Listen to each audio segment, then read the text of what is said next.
22 अप्रैल को पहलगाम में आतंकवादियों ने जो बर्बरता दिखाई थी, उसने देश और दुनिया को झकझोर दिया था।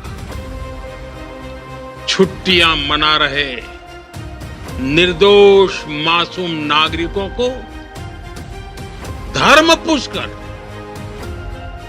उनके परिवार के सामने,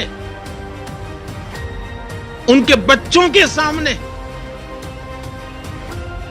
बेरहमी से मार डालना, यह आतंक का बहुत विभत्स चेहरा था, क्रूरता थी।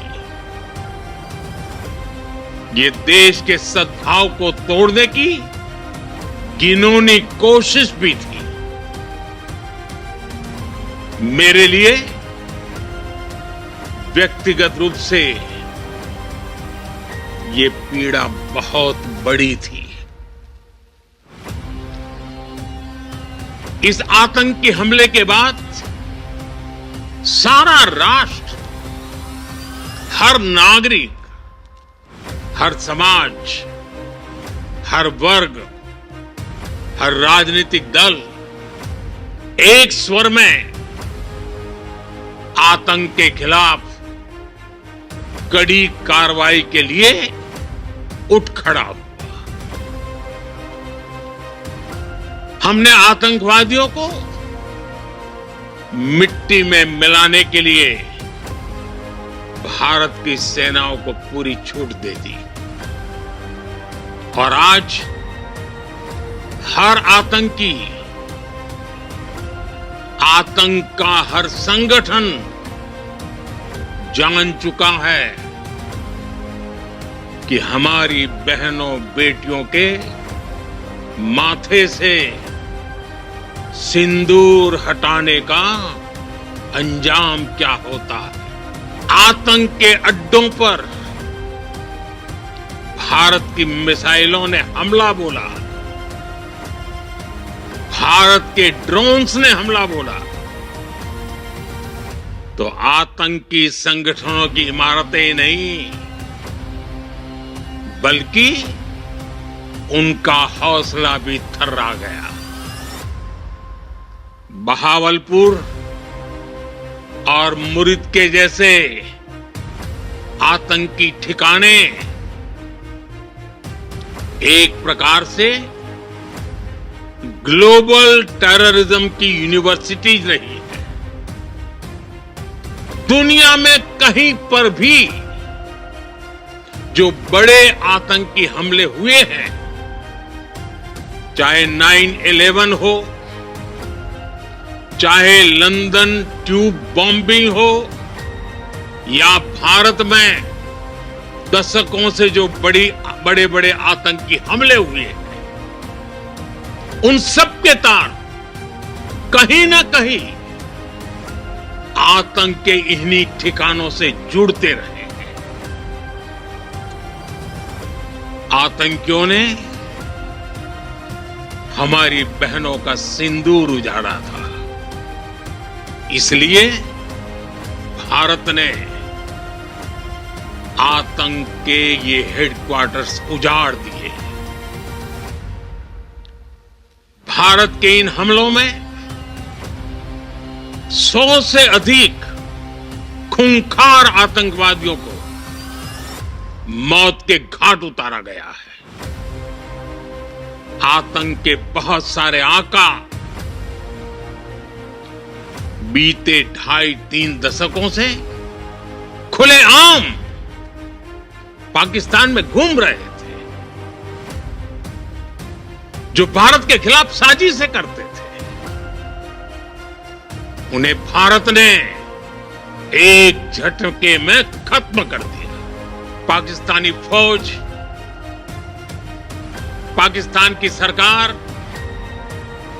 जिस तरह आतंकवाद को खाद पानी दे रहे हैं, वो एक दिन पाकिस्तान को ही समाप्त कर देगा। पाकिस्तान को अगर बचना है तो उसे अपने टेरर इंफ्रास्ट्रक्चर का सफाया करना ही होगा। इसके अलावा शांति का कोई रास्ता नहीं है। भारत का मत एकदम स्पष्ट है। टेरर और टॉक एक साथ नहीं हो सकते। टेरर और ट्रेड एक साथ नहीं चल सकते और पानी और खून भी एक साथ नहीं बह सकता। मैं आज विश्व समुदाय को भी कहूंगा, हमारी घोषित नीति रही है, अगर पाकिस्तान से बात होगी तो टेररिज्म पर ही होगी। अगर पाकिस्तान से बात होगी तो पाक ऑक्युपाइड कश्मीर पीओके उस पर ही होगी। भारत की इस कार्रवाई से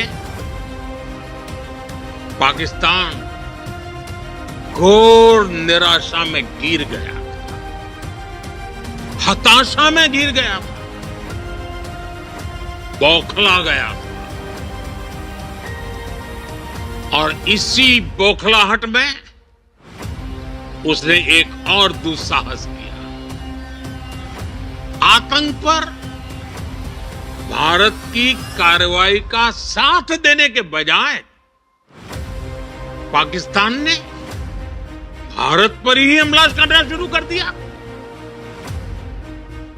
पाकिस्तान ने हमारे स्कूलों, कॉलेजों, गुरुद्वारों को, मंदिरों को, सामान्य नागरिकों के घरों को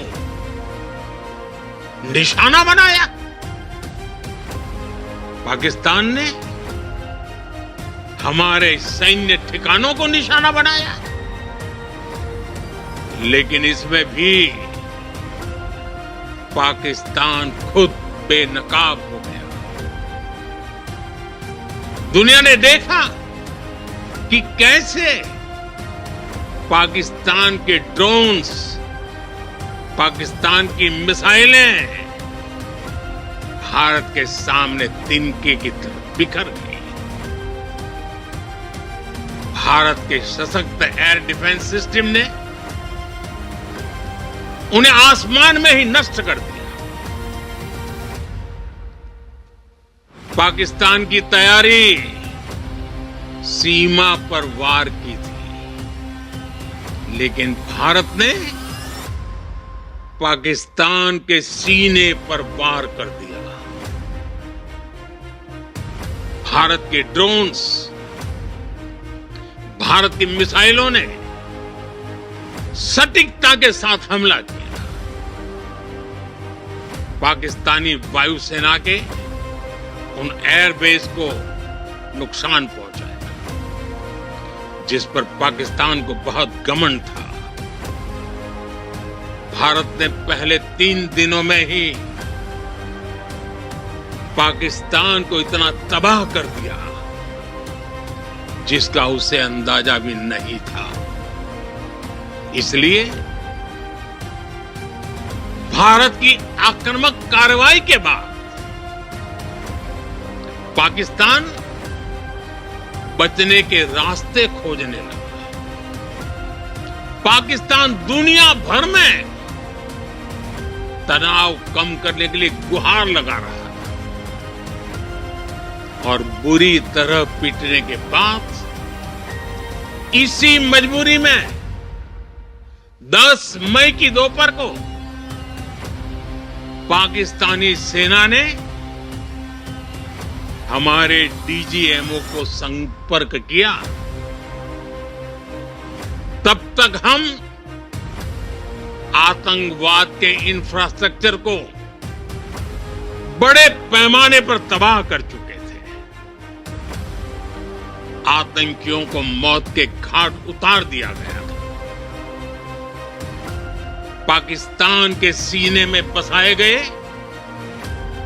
आतंक के अड्डों को हमने खंडहर बना दिया था। इसलिए जब पाकिस्तान की तरफ से